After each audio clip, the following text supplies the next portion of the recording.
बताऊंगी क्या अच्छा एक्सपीरियंस रहा, क्या बुरा रहा। उस जॉब ने मेरे को बहुत सारी चीज़ें दी हैं, बहुत सारी चीज़ें छीनी हैं। है 21 है जो हम फॉर्म भरते हैं बंदी रक्षा का, उसमें 21 है, लेकिन मैंने पूरा 24 घंटे की ड्यूटी करी है, अकेले भी करी है। हस्बैंड ने देश के लिए खून पसीना एक करा है, उनके बच्चों को आप रुला रहे हो। हेलो दोस्तों, तो कैसे हो आप सभी लोग। उम्मीद करते हैं आप सभी लोग स्वस्थ होंगे, मस्त होंगे। मैं भी ठीक हूँ। और आज की ब्लॉग नहीं है। आज मैंने आप लोगों को परसों बोल दिया था कि मैं अपनी जॉब से रिलेटिव बात आप लोगों को बताऊंगी, शेयर करूंगी क्या हुआ था, मतलब वहाँ क्यों नहीं हूँ, वहाँ क्यों छोड़ दिया, ये वो सो जो भी है सब कुछ। तो क्या था क्या नहीं है मैं आप लोगों के साथ शेयर करूँगी। बाद बाकी अभी जो है मैंने सोचा भी कर लेती हूँ। कि मैंने इस पर ब्लॉग बनाया था, लेकिन उस ब्लॉग में थोड़ा सा मतलब वो डिलीट हो गया है मुझसे, मेरे फ़ोन से, तो मैं नहीं अपलोड कर पाई उसको। तो मैं फिर से ब्लॉग बना रही हूँ अभी। तो मैं अभी इसको अपलोड कर दूँगी, अभी बना के अभी। तो तब तक आप लोग देखिए, बने रहिए, ठीक है। और मैं बताती हूँ, ऐसे कैमरा थोड़ा सा सेट करती हूँ और मैं बताती हूँ क्या हुआ था क्या नहीं हुआ था, ठीक है।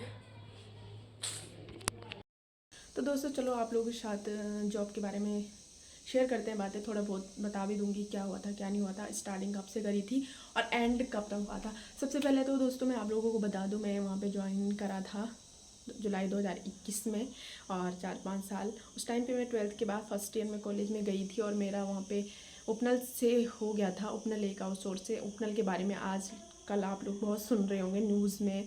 वो नियमितीकरण के लिए बहुत मांग कर रहे थे, धरने कर रहे थे, बट हो नहीं पाया है। ये बहुत दुर्भाग्य वाली बात है उपनल वालों के लिए। इतना सब कुछ करने के बाद उन लोगों को लास्ट में यही मिलता है, हर जगह हर विभाग में यही होता है। तो मेरे को भी उपनल के माध्यम से 4 साल पहले जॉब मिली थी, 4-5 साल पहले। और मैं बहुत खुश थी, हम परिवार बहुत खुश था, मिल गई थी जॉब, इंटरव्यू हुआ, बहुत सारी चीज़ें हुई। मार्च से वो सब कुछ चल रहा था, फरवरी मार्च से, लेकिन ज्वाइनिंग हुई जुलाई में, तो 21 में। तो उसके बाद मैं 4-5 साल वहाँ पे जॉब करी और एंड टाइम पे उन्होंने हमको हटा दिया वहाँ से। मुझे नहीं था पता उपनल क्या है, उस टाइम पे मेरे को कुछ नहीं था पता उपनल के बारे में, क्या है क्या चीज़ होता है। बस इतना पता था कि उपनल के थ्रू हुआ है, ये एक्स सर्विसमैन के बच्चों के लिए होता है और फिर इसमें ऐसे ऐसे जॉब मिलती है। हम तो खुश थे कि जॉब मिली है, सब बढ़िया है, मतलब खुशी होती है भाई। मिडिल क्लास फैमिली के लिए छोटी मोटी जॉब मिलना भी बहुत बड़ी खुशी होती है। मुझे तो बंदी रक्षक की मिली थी, वो भी जेल जैसी जगह में। मुझे नहीं पता था कि ये जॉब मेरे को वो सारी चीज़ें सिखा देगी जो माँ बाप नहीं सिखा पाए, गाँव नहीं सिखा पाया। वो शहर मुझे सिखा देगा, वो नौकरी मुझे सिखा देगी, नौकरी में मिले लोग मुझे सिखा देंगे सब चीज़ जो मैंने कहीं नहीं सीखा वहाँ सीखा। क्योंकि वो ना एक दूसरी लाइफ है जेल। तो हम कैदियों के साथ ही रहते थे, बंदियों के साथ, जो कैदी होते अंदर उनके साथ ही रहते। हमने वो लाइफ जी है, 4-5 साल मैंने वो लाइफ जी है, तो मेरे को पता है। और 4-5 साल का एक्सपीरियंस है। उसके बाद मुझे जॉब मिली नहीं मिली, अभी मैं क्या कर रही हूँ क्या नहीं कर रही हूँ, ये सब चीज़ें मैं आगे आप लोगों को बताऊँगी। और आप लोगों को ब्लॉग के माध्यम से भी पता चल ही जाएगा क्या कर रही हूँ। मैं तो ये चाहती हूँ मैं यूट्यूब पे बनी रहूँ, यूट्यूब पे मैं अच्छा करूँ। और मैं ये चाहती हूँ मेरा यूट्यूब ग्रो करे। और आप लोगों के साथ शेयर इसलिए कर रही हूँ क्योंकि बहुत सारे लोग पूछते हैं, बहुत सारे बोले तो 4-5 लोग मिनिमम पूछते ही हैं, कम से कम तो 4-5 लोग पूछते हैं कि आप पुलिस में नहीं हो क्या, ऐसे क्वेश्चन आते हैं। और दूसरी बात, आपने छोड़ दिया, क्यों छोड़ा। और मैं लाइव गई थी तो 20 से 25 लोग लाइव मेरे को इंस्टाग्राम में जुड़ी जाते हैं, तो वहाँ पे थोड़ा बहुत ग्रो कर ही रहा है मेरा चैनल बोले तो वो इंस्टाग्राम। तो वहाँ पे लोग पूछ लेते हैं कि आप मैंने कहा मैंने मतलब वहाँ से ऐसा क्या बोलूँ आप लोगों से। तो मैं यहाँ पे शेयर कर रही हूँ, अगर उन लोगों को देखना होगा तो आएंगे यहाँ पे देखने, नहीं देखना होगा तो मैं फिर कभी इन फ्यूचर अच्छा मेरा चैनल ग्रो करता है तो मैं स्टेप वाइज सारी चीज़ें बताऊँगी क्या अच्छा एक्सपीरियंस रहा, क्या बुरा रहा। उस जॉब ने मेरे को बहुत सारी चीज़ें दी हैं, बहुत सारी चीज़ें छीनी हैं, मेरा बचपना छीन लिया। 19 साल की उम्र में मैंने वहाँ पे जॉब करी, जबकि उसकी जो रियल एज है 21 है, जो हम फॉर्म भरते हैं बंदी रक्षा का उसमें 21 है, लेकिन मैंने 19 की एज से स्टार्ट कर दिया था वो चीज़। और बहुत छोटी सी उम्र में बहुत सारी चीज़ें सीख ली थी, अच्छाई बुराई, कुछ गलतियाँ मुझसे हुई होंगी शायद। मैं नहीं मानती कि मेरी कोई गलती है, क्योंकि यार जिस जगह पे हम जॉब कर रहे हैं वो तो सबसे पहले उसमें ट्रेनिंग होनी चाहिए। और एज छोटी थी, मुझे नहीं लगता मैंने कोई गलती करी है, जो मुझे किसी ने बताया मैंने वही करा है। स्टार्टिंग की बात कर रही हूँ, बहुत सारी चीज़ें मैंने उसमें झेली हैं। लास्ट टाइम पे जब मैंने पूरा 24-24 घंटे की ड्यूटी करी है, अकेले भी करी है, और लास्ट टाइम पे उन्होंने हटा दिया।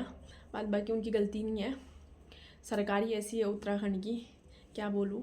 बाद बाकी उत्तराखंड की सरकार को ये सोचना चाहिए, जब हम ये तो यूज़ हुआ ना इंसान का, एक्स सर्विसमैन के आश्रितों का तुम यूज कर रहे हो हैं। ये सोचो कि जिनके माँ बाप ने या जिनके हस्बैंड ने देश के लिए खून पसीना एक करा है, उनके बच्चों को आप रुला रहे हो ऐसे। पहले जॉब दे रहे हो फिर हटा रहे हो, या तो दो ही मत, बंद कर दो अपने, लेकिन सस्ता मैं तो बोली बंद कर दो, लोग इसके भरोसे रहेंगे ही नहीं, ठीक है। बाद बाकी मेरी बात तो कौन ही सुन रहा है, जब 22-23 हज़ार कर्मचारियों की बात किसी ने नहीं सुनी तो मेरी कौन ही सुन रहा है। उसके बाद पता है क्या हुआ, सब लोग पढ़ाई करते थे वहाँ पे। वो जॉब ना वैसे भी किसी को पसंद नहीं थी, बंदी रक्षक, क्योंकि वहाँ अंदर फ़ोन अलाउ नहीं था। बहुत सारे नियम कानून ऐसे थे जो कि हम जैसे नौजवान उसको फॉलो नहीं कर सकते हैं, बट हमने करा, और हमने करा सब चीज़। बहुत सारी गलतियाँ भी करी होंगी, लेकिन वही है ना कि अगर गलतियों में कोई समझाने वाला मिल जाए तो बहुत अच्छी बात है, लेकिन उस गलतियों को मेरा बहुत सारे लोगों ने मिसयूज़ करा।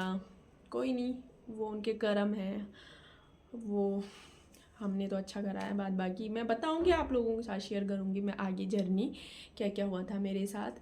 बट ये तो मेरी फैमिली को भी पता नहीं होगा कि जेल में मेरे साथ मतलब कैसा कैसा व्यवहार हुआ था, क्या क्या चीज़ें हुई थी, ये तो उनको भी मैंने बता नहीं रखा। बाद बाकी बताने वाली ऐसी कोई बात नहीं थी, क्योंकि अगर मैं बता देती तो मैं बहुत एक टाइम पे जब मैं स्टार्टिंग में वहाँ बहुत बीमार भी हुई थी भयंकर, तो उस टाइम में मम्मी आई थी तो मम्मी लोगों ने छोड़ने के लिए बोल दिया था, पर मैंने नहीं छोड़ा। मुझे पता था मेरे, जब मैंने जॉब करना स्टार्ट किया मेरे ऊपर जिम्मेदारी सा आ गया था। मैं ही थी घर पे, मतलब बड़ी दीदियों शादी हो गई थी, पापा नहीं थे, तो सब चीज़ मेरे को करना था, मतलब ये था।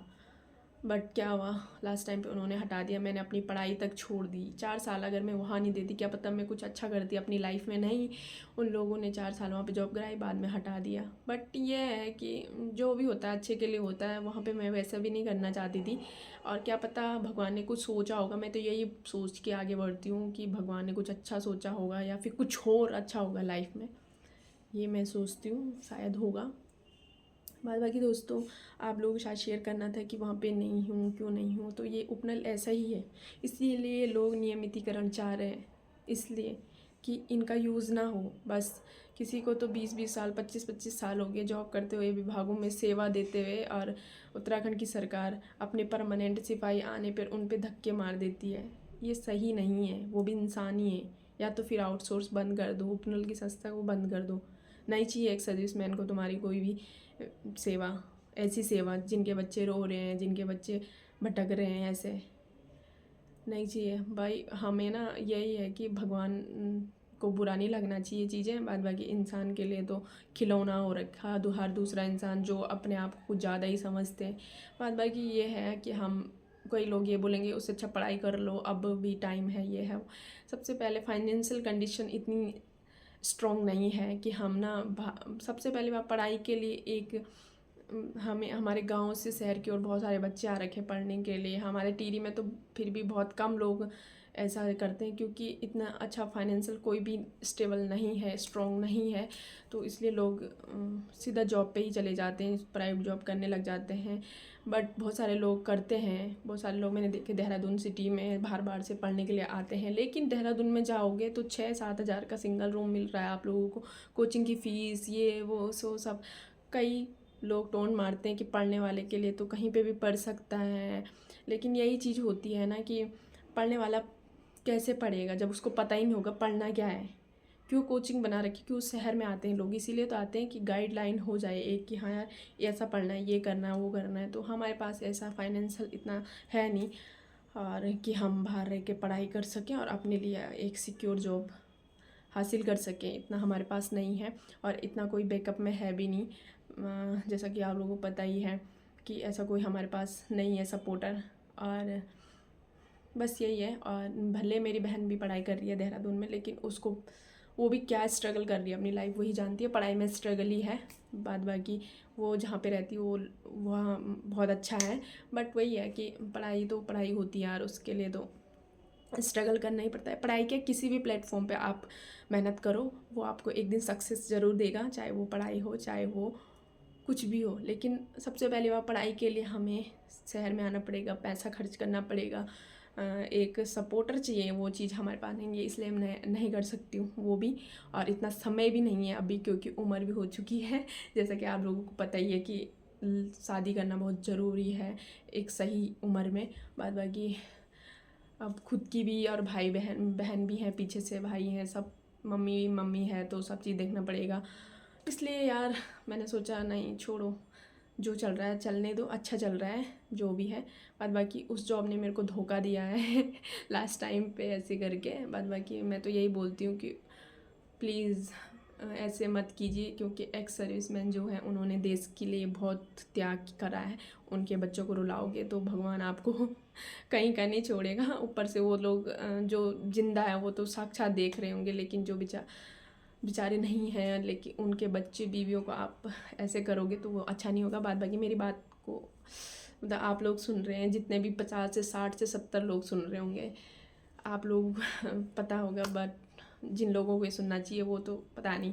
लेकिन मैं आगे भी अपनी जर्नी ऐसे बताऊंगी। और सबसे अच्छा मेरे हिसाब से मेहनत है हर चीज़ में, जिस प्लेटफॉर्म पे जाओ। मैं अपने यूट्यूब में ये चाहती हूँ मैं यहीं ग्रो करूँ और यहाँ सारा समय यहाँ दूँ, मेहनत करूँ इस चीज़ में। तो इस चीज़ के लिए मुझे शायद मैं सोच रही हूँ कि मैं फिर गाँव शिफ्ट हो जाऊँ, जॉब का चक्कर छोड़ दूँ।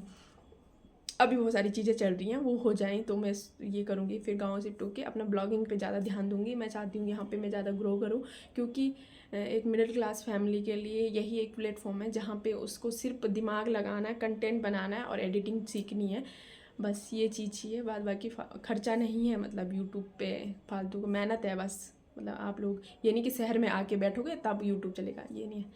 यूट्यूब मतलब एक मिडिल क्लास फैमिली के लिए इनकम का बहुत अच्छा सोर्स है। और यूट्यूब हमें बहुत सारी चीज़ें देता है मेरे हिसाब से, पहचान देता है, पैसे देता है, फाइनेंशियल स्ट्रॉन्ग बनाता है। तो मेरे हिसाब से यूट्यूब बेस्ट है। अगर ग्रो करता है तो मैं इस पर मेहनत करती हूँ तो ये ग्रो करेगा, हर चीज़ में मेहनत है।